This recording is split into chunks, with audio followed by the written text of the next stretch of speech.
Hello guys, welcome to my blog. तो आज मैं इवनिंग रूटीन शेयर करूंगी और आप सबके साथ कुछ बातें शेयर करूंगी। चलो आज हम बनाते हैं बेसन गट्टे की सब्ज़ी। आप अब ये बताओ, आप किस किस को पसंद है ये बेसन गट्टे की सब्ज़ी? भाई मुझे तो बहुत पसंद है, मैं सप्ताह में इसे एक बार ज़रूर बनाती हूँ, मेरी फेवरेट है ये। मैंने बेसन को भिगो के आटा गूंद लिया और उस पर मैंने थोड़ी सी अजवाइन डाली, जिससे उससे अच्छी खुशबू आ, इसलिए मैंने फिर उसे चकला के सहायता से उसे बेला, मैंने उसके पीस किए और उसे बनाया, फ्राई करा। आज मेरा दिन इतना ख़राब गया, पूछो मत। एक तो हस्बैंड की तबीयत ख़राब, ऊपर से बड़ी बेटी की तबीयत ख़राब हो गई। हस्बैंड के लिए ग्लू का पानी बनाया, काढ़ा बनाया, और बस मेरे से एक कांड हो गया। मैंने पतीले को जला दिया, जिसमें मैं काढ़ा बना रही थी ना, वो जल गया सारा भगोना। मैं शॉर्ट बना रही थी ना, उसके चक्कर में मैं भूल गई मुझे क्या करना है। फिर मुझे याद आया तो इतना देखा, उसका सारा कुछ जला हुआ था, पतीला ही सारा जल गया। वो ऐसा कौन कौन करता है, कमेंट में ज़रूर बताना। मैंने सब्ज़ी बनाने की करी तैयारी, फ्राई हो गए। फिर मैंने खड़ा मसाला डाल दिया, थोड़ा सा खड़ा मसाला डालने के बाद मैंने थोड़े से टमाटर वगैरह डाल के मैंने प्यूरी बनाने के लिए उसे फ्राई किया। भाई कितना भी किसी के लिए कुछ भी कर लो, कोई ये नहीं कहता कि मेरे लिए इतना किया है। अपने लिए भी चाहे कितना भी कर लो ना, फिर भी अपना शरीर जब थक जाता है ना, तो एहसास हो जाता है कि बहुत है, बहुत कर लिया। पर दूसरे लोग ये नहीं कहते हैं कि कितना हमारे लिए कर लिया। उनकी इच्छाएं कभी ख़त्म नहीं होती। लगाया मैंने तड़का लगाने के बाद इसमें मैंने डाले सारे मसाले। जो भी मेरा काम था बीच बीच में मैंने वो भी किया, उसे भी समेट कर रखा, क्योंकि मैं आज गई थी अट्टा मार्केट। अपने यहाँ पे मेरे एक मार्केट है, मैं वहाँ पे गई थी, तो वहाँ से मैं आई और मैंने जल्दी से कपड़े निकाले। फिर मैंने करी फटाफट खाने की तैयारी, क्योंकि मेरे हस्बैंड की थी तबीयत ख़राब। मुझे बहुत वो हो रहा था कि कभी कहीं गुस्सा करने न लगे कि इसकी शॉर्ट वीडियो बन रही है और ये कर रही है, अब मेरा ख्याल नहीं कर रही। भाई उनका सारे दिन मुझे ख्याल करना पड़ता है, क्योंकि अब आजकल के मौसम में वायरल बुखार हो रहा है, ये सबके घर में हो रहा है, क्योंकि मौसम के हिसाब से होता है ना। घर गए सभी सदस्य पड़े हुए हैं, कोई एक आदि बच रहा है इस फीवर से, यानी सब घर में बेड रेस्ट हुए पड़े हैं सबके। इस फीवर से सबके बुरे हाल हुए पड़े हैं सबके। है इस बहुत हाथ पैरों में दर्द रहता है, उठा भी नहीं जाता, कई दिन तक तो चक्कर आते हैं। फिर मैंने आटे को गूंद लिया और फिर उससे गैस को किया बंद। फिर मैंने बच्चों के लंच को पूछा, जिससे उससे को पानी वानी थोड़ा बहुत रह जाता है, वो अच्छे से पूछ के रख देती हूँ। फिर मुझे सुबह को जल्दी से करके देना पड़ता है ना बच्चों के लिए लंच वगैरह। आज गए थे हम मार्केट से लाए हम थोड़ा सा सामान, वो मैं अगली वीडियो में शेयर करूँगी, आप सबको शेयर करूँगी, और आप मुझे कमेंट करके बताना। क्योंकि अब त्यौहार वैसे ही आप सभी को पता है, त्यौहार आ रहे हैं, तो सबको कुछ ना कुछ चाहिए। पहले राखी का है, तो उसमें हमें क्या करना है क्या नहीं, ये सब चीज़ लानी करनी पड़ती है। धीरे धीरे सभी की थोड़ी थोड़ी तैयारी करनी पड़ती है एकदम से सब, क्योंकि फिर थोड़ा बहुत छूट ही जाता है। इसलिए हर त्यौहार की अलग तरह से शॉपिंग होती है ना, थोड़ा थोड़ा सबकी तैयारी कर लेते हैं।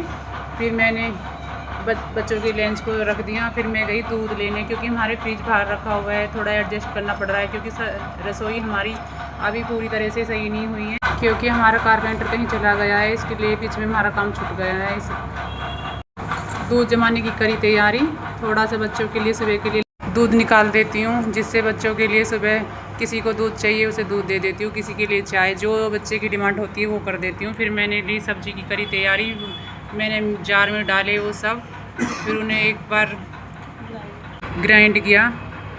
छोटी बेटी जाती है 6 बजे ट्यूशन, उसे लाना भी होता है, तो इसलिए तो झटपट करनी पड़ती है थोड़ी सी तैयारी। उसके बाद ट्यूशन से बेटी को लेके आई, जो मैंने भिगोई थी वो बेसन की वो पकौड़ी। फिर मैंने दूध में लगाया जामुन, उसे रख दिया साइड। जब मैं व्लॉग बनाती हूँ, मेरा बेटा बार बार आता है, मैं पूछता है मम्मी क्या बना रहे हो, आज क्या बना रहे हो। फिर मैंने बताया मैंने बेसन गट्टे की सब्ज़ी बना रही, तो फिर मैंने कहा बेटा बेसन गट्टे की सब्ज़ी बना रही हूँ, तो उसका दिमाग चटक गया कि मम्मी इसे क्या है, मम्मा ये रोज़ रोज़ क्या करते हो आप। मैंने कहा बेटा उसको पसंद नहीं है, उसे बाहर के खाना बहुत पसंद है। वो घर में खाना खाएगा तो पनीर की सब्ज़ी खाएगा या पराठे वगैरह खाएगा, मतलब उसे चाट चाहिए। वो घर का खाना कतई बिल्कुल नहीं खाता, मतलब उसे डांट खिला खिला के उसे खाना खिलाना पड़ता है। मैं इतनी परेशान हूँ अपने बच्चों से, वो भी मैं सारे दिन लगी रहती हूँ कभी कुछ बनाने के लिए, कि मेरे बच्चे अच्छे से खाए, खुश रहे। पर मेरे बेटे को बाहर का ही खाना, क्योंकि हम लाड़ प्यार में दादा दादी ने उसके डैडी ने उसे बिगाड़ दिया ना, इसलिए फिर मैंने इसमें थोड़ी डाली दही, जिससे ग्रेवी थोड़ी अच्छी सी बन जाए। इसका फ्लेवर बहुत अच्छा आता है, टेस्ट भी अच्छा आता है, इसलिए मैं हर सब्ज़ी में ज़्यादातर दही ज़रूर डालती हूँ। हमारी सब्ज़ी हो गई तैयार बन के झटपट। मसाला भून लिया हमने। हम सावन में लहसुन प्याज नहीं खाते, तो मैंने उसे किया अवॉइड। और वैसे मैं ज़्यादातर मैं भी लहसुन प्याज नहीं खाती हूँ, मैं कान्हा के भोग लगाती हूँ, तो इसलिए मैं कभी नहीं खाती लहसुन प्याज। मुझे 1 साल हो गए मैं नहीं खाती। अरे हो गई सब्ज़ी हमारी रेडी। मैंने फटाक से बनाई रोटी। उसके बीच में मेरी बेटी प्रेस करने लगी, मुझे अपनी बेटियों का बहुत सहारा है। फिर गई मैं सब्ज़ी लेने मार्केट। सब्ज़ी वहाँ से थोड़ी सी सब्ज़ी लेके आई, क्योंकि बारिश का मौसम है तो टाइम देख के जाना पड़ता है। फिर 1 हफ्ते की सब्ज़ी ले आती हूँ मैं। मेरे हस्बैंड ने की एंट्री। मैंने बनाई रोटी बना के सबको खिलाई फटाफट से। और वैसे भी मैं रोटी फास्ट बनाती हूँ। फिर मुझे सबको घालनी देनी पड़ती है, बच्चों को भी, हस्बैंड को भी। बच्चे नहीं सुनते, खाना तो उन्हें बेड पे ही चाहिए। मेरे बच्चे की इतनी हैबिट ख़राब है कि बहुत से कहते हैं कि मेरे बच्चे खुद खाना डाल के खा लेते, पर मेरे बच्चे कहाँ सुनते हैं। मैंने तो कई बार बोल दिया, पर सुनते ही नहीं है।